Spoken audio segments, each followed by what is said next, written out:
শনি অর্থ শনি বল, শনি কর্ম শনি ফল। আশা করি এই কথাটির আক্ষরিক অর্থ মেষ রাশি বা অ্যারিস রাশি জাতক বা জাতিকারা হাড়ে হাড়ে বুঝতে পেরেছেন। কেননা বিগত কয়েক বছর ধরে শনির সাড়ে প্রথম চরণ যবে থেকে মেষ রাশি বা অ্যারিস রাশিতে শুরু হয়েছিল, ঠিক সেদিন থেকেই মেষ রাশি জাতক বা জাতিকারা সমস্ত দিক থেকে একটা দমবন্ধকর পরিস্থিতি কিংবা সমস্ত দিক থেকে যে দেয়ালে পিঠ ঠেকে যাওয়ার অবস্থার মধ্য দিয়ে যাচ্ছিল, এসবের মাঝেও থেকে আপনারা যে একটু সুখের, একটু স্বস্তির, অক্সিজেনের অভাব বোধ করছিলেন, সেটা বোধ হয় 2025 সালের এই মধ্যম পর্যায়ে এসে, বিশেষ করে আগস্ট, সেপ্টেম্বর এবং অক্টোবর সমগ্র 2025 সালটি জুড়েই কিন্তু আপনাদেরকে সম্পূর্ণরূপে জিরো থেকে হিরো বানিয়ে দেবে। মেষ রাশি কালপুরুষের রাশিচক্রের প্রথম রাশি হলো মেষ রাশি, যার অধিপতি গ্রহ হলো মঙ্গল মহারাজ। যেহেতু এটি একটি অগ্নিতত্ত্বের রাশি, তাই বাবা মায়ের ভালোবাসার প্রতি চির কাঙ্গাল হন এই মেষ রাশির জাতক বা জাতিকারা। তবে পরিবেশ প্রকৃতির কারণে সেটা সবসময় বাইরে প্রকাশ করতে পান না। তবে মেষ রাশির মধ্যে রয়েছে দৈত্য সত্তার প্রভাব। বাস্তবের থেকে কল্পনার দুনিয়ায় স্বপ্নের জাল বুনতে বেশি পছন্দ করেন এই রাশির জাতক বা জাতিকারা। জীবনে সম্পূর্ণ গুছিয়ে জয় হাসিল করতে এরা ভালো জানে। চিরকালীন স্বাধীন চেত্তার মানসিকতা নিয়ে এরা এগিয়ে চলে। অন্যকে নিজের অধীনে রাখতে চায়, কিন্তু নিজেকে অপরের অধীনে রাখতে একদমই ভালোবাসেন না। অন্যের উপকারে সর্বদা এগিয়ে চলতে ভালোবাসে। আজকে অর্থাৎ 2025 সালের এই মধ্যম পর্যায়ে পা রেখে আগামী 45 দিনের মধ্যে ঘটতে চলেছে কিছু পরিবর্তন, আসতে চলেছে কিছু সুখবর। যেহেতু মেষ রাশির শাসক গ্রহ হলো স্বয়ং মঙ্গলদেব, তাই নিজের ধৈর্য এবং কোয়ালিটির উপর ভর করে এদের জীবন গড়ে ওঠে। জয় কর্মফল নেতা গ্রহ শনি মহারাজের জয়, জয় অঞ্জলি পুত্র মহাবলী বজরং বলী হনুমানজির জয়। হরে কৃষ্ণ, রাধে রাধে। আজকে আমাদের এবিভিটি অ্যাস্ট্রো বাংলা বাস্তু টিপস ইউটিউব চ্যানেলে আপনাদের সকলকে স্বাগত জানাই। আশা করি আপনারা সকলে ভালো আছেন এবং সুস্থ আছেন।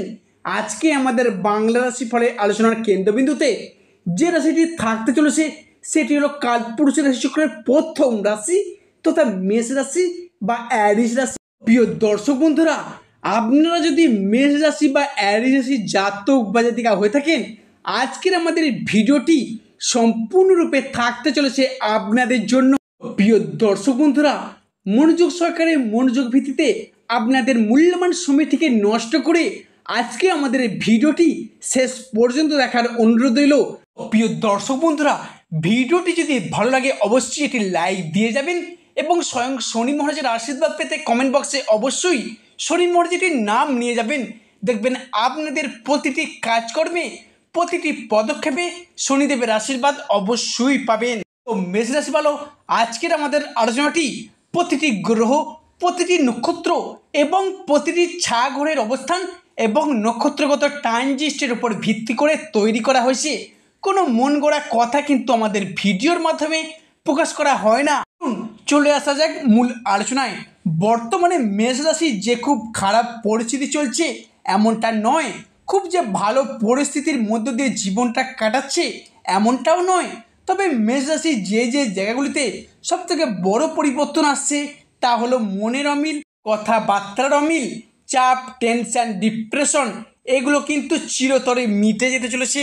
ভিডিওর প্রথমে আপনাদের আমি জানিয়ে যাব, আপনাদের আগস্ট মাসের দ্বিতীয় সপ্তাহের মধ্যে শনি আপনার রাশির সাপেক্ষে দ্বিতীয় স্থানে অবস্থান করার কারণে আপনাদেরকে বেশ কিছু কিছু জায়গায় সাবধানতা অবলম্বন করে চলতে হবে। তবে এই সপ্তাহের মধ্যে আপনার রাশির মানুষদের বলে ফেলা কোনো কথা কিংবা করে ফেলা কোনো ধরনের কাজ, যার জন্য আপনি অন্য মানুষের কাছে বিরক্তের পাত্র হয়ে উঠেছেন। এছাড়াও এই সময়কালটির মধ্যে রাহু আপনার রাশির সাপেক্ষে তৃতীয় ঘরে দৃষ্টি প্রদান করার কারণে হঠাৎ হঠাৎ অসংযতপূর্ণ কথা বলে ফেলা, বদমেজাজি ভাব, তর্কে বিতর্কে পর্যন্ত জড়িয়ে পড়া, এই বিষয়টি কিন্তু আপনাদের ক্ষেত্রে বৃদ্ধি পেতে লক্ষ্য করা যাবে। এছাড়াও আপনি হয়তো চান না রাগী ভাব দেখাতে, তবে রাহুর স্বভাবটাই তো এরকম, তাই এই বিষয়টার প্রতি বেশ খানিকটা সতর্কতা এবং সচেতনতা অবশ্যই অবলম্বন করে চলতে হবে। আরও একটি বিষয়ে আপনাদের সতর্কতা অবলম্বন করতে হবে, শনির সাথে সাথে দ্বিতীয় চরণ চলার কারণে একঘেয়েমি ভাব, অন্যমনস্ক হয়ে যাওয়া, একটা লেজিনেস ভাব, এইটা কিন্তু আপনাদের মধ্যে বৃদ্ধি পেতে পারে। এছাড়াও কোনো কাজ করব বলে করা হয়ে উঠছে না, আজ করব কাল করব এই বলে কাজ জমে যাচ্ছে, কাজগুলি পেন্ডিং থেকে যাচ্ছে। তো এই বিষয়টার প্রতি একটু সাবধানতা সচেতনতা অবলম্বন করে চলতে পারলে সেটা আপনার পক্ষেই ভালো হবে। তবে মেষ রাশি বা অ্যারিস রাশির ক্ষেত্রে পরবর্তী পরিবর্তনটি হলো পারিপার্শ্বিক শত্রুতার চাপ।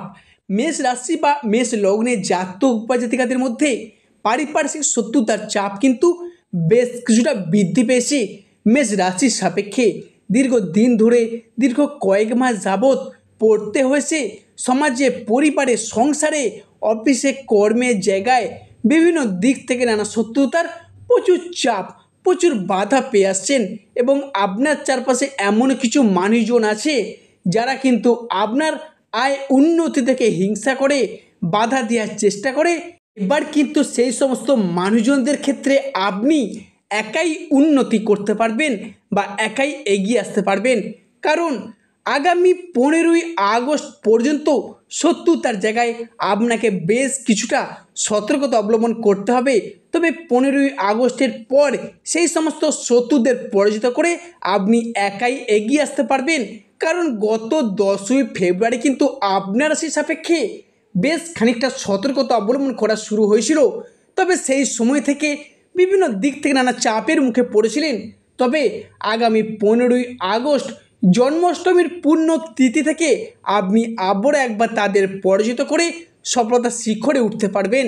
দীর্ঘদিন ধরে বাড়িতে, পরিবেশে, অফিসে বস বা ঊর্ধ্বতন কর্মকর্তারা বা পাড়া প্রতিবেশীর এমনও কিছু মানুষ আছে যাদের দিক থেকে বিভিন্ন চাপ বা শত্রুতা পেয়েই যাচ্ছিলেন। সেই সমস্ত মানুষজনদের ক্ষেত্রে আপনি একাই পরাজিত করে এবার এগিয়ে আসবেন সফলতার প্রথম ধাপে। তবে মেষ রাশি বা অ্যারিস রাশির রাশিচক্রের প্রথম রাশি হওয়ায় এদের পরবর্তী পরিবর্তনটি হলো যে কোনো ধরনের রিলেশনশিপ বা সম্পর্কের জায়গায় অবশেষে মেষ রাশির জাতক বা জাতিকাদের মধ্যে সম্পর্কের জায়গাগুলিতে দীর্ঘদিন ধরে জমে থাকা দুঃখ, কষ্ট, বদনাম, ইগো, অভিমান, অবহেলা সমস্ত কিছুকে পিছিয়ে রেখে এগিয়ে আসার পথে অনেকগুলি পরিবর্তন বৃদ্ধি পেতে দেখতে পাওয়া যাচ্ছে। এবং সম্পর্কের ক্ষেত্রে থাকছে সুপ্রশস্ততা, বা সম্পর্কের ক্ষেত্রে ইগো বা অভিমানগুলিকে দূরে সরিয়ে রেখে সম্পর্কগুলিকে আবার একবারে এগিয়ে আনার, সম্পর্কগুলিকে আবার একবার জোড়া লাগানোর একটা ইচ্ছা, একটা প্রবণতা, এগুলো কিন্তু আপনাদের মধ্যে বৃদ্ধি পেতে লক্ষ্য করা যেতে পারে। এছাড়া যে কোনো মেষ রাশির প্রেমের ক্ষেত্রে হোক বা দাম্পত্যের জীবনে হোক বা ভালোবাসার ক্ষেত্রে হোক বা যে কোনো রিলেশন বা সম্পর্কের জায়গায় যে এতদিন ভুল বোঝাবুঝি, অশান্তি, তর্ক বিতর্ক এবং সম্পর্কগুলি সেপারেশনের দিকে এগিয়ে যাচ্ছিল, এর সম্পর্কগুলিকে আবার একবার এগিয়ে আনার, সম্পর্কগুলিকে আবার একবার টিকিয়ে রাখার যে ইচ্ছা, প্রবণতা, এগুলো কিন্তু বৃদ্ধি পেতে দেখতে পাওয়া যাচ্ছে। তবে মেষ রাশির জাতক বা জাতিকাদের মধ্যে চলো গত আগস্ট থেকে ডিসেম্বর 2025-এর মধ্যে ঘটতে চলা পরবর্তী পরিবর্তনটি হলো পরিবারগত দিক থেকে আপনার রাশির চতুর্থ ঘর থেকে গৃহস্থ বাড়ির পরিবেশ, সামাজিক মান সম্মান, এগুলো কিন্তু বিচার করা হয়। তাই এমতো অবস্থায় দেবগুরু বৃহস্পতি এবং শুক্র আপনার রাশির ষষ্ঠ এবং দ্বাদশভাবে ট্রানজিট করার কারণে পরিবারগত যে ঝগড়া ঝামেলা, সেটা বাবা মায়ের সাথে হোক, ভাই বোনের সাথে হোক বা দাম্পত্যের জীবনে হোক বা পরিবারের বাবা মা, ভাই বোন বা অন্যান্য সদস্যের সাথে হোক, এতটা ঝগড়া ঝামেলা, অশান্তি এই সমস্ত কিন্তু চলে আসছিল আপনাদের মধ্যে। এছাড়াও বোঝাপড়ার অভাব, মনের অমিল, মতের অমিল, মানিয়ে নেওয়ার যে একটা অভাব বা প্রবলেম চলছিল, সেই জায়গায় সম্পর্কগুলি এবার পুনরায় জোড়া লাগতে চলেছে। এরই পাশাপাশি সম্পত্তি ভাগাভাগি নিয়ে ভাই বোনদের সাথে সমস্যাগুলি চলে আসছিল, সেই জায়গার সমস্যাগুলি মিটে যাবে।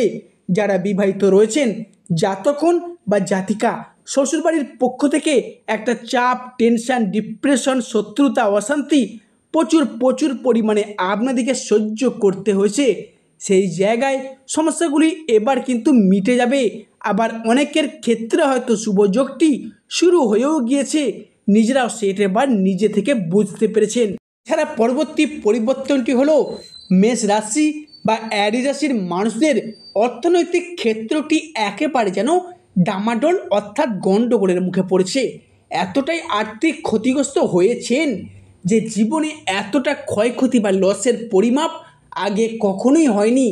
ব্যবসার জায়গায় গেছেন, পারিবারিক জায়গায়, ঋণের জায়গায় বা টাকা দিয়ে কাউকে ফেঁসে গেছেন এই রাশির মানুষরা। সম্পূর্ণরূপে বলতে গেলে আর্থিক পরিস্থিতি সম্পূর্ণ খারাপ পজিশানে, প্রায় জিরো হয়ে যাওয়ার মতো অবস্থার সৃষ্টি হয়েছে। যেমন ব্যবসার জায়গায় গেছেন, সেখানেও বাধা, কোথাও অর্থ বিনিয়োগ করতে যাচ্ছেন, সেখানেও লসের মুখোমুখি হয়েছেন, বা কম্পিটিশনের বাজারে ধীরে ধীরে নিজেকে যেন পিছিয়ে পড়তে হয়েছে। যেহেতু বৃহস্পতি আপনার ব্যবসার জায়গায় আপনার কর্মের কারগ্রহ এবং সূর্য আপনার রাশির সাপেক্ষে দশমভাবে প্রবেশ করতে চলেছে মধ্য গগনে, তাই এরপর থেকে অর্থাৎ আগস্ট মাসের 15 তারিখ থেকে সমগ্র ডিসেম্বর সময়কালটির মধ্যে আপনারা এতদিন যে সমস্যাগুলি কাটিয়ে এসছেন সেগুলি পুরোপুরিভাবে রিকভারি করতে পারবেন।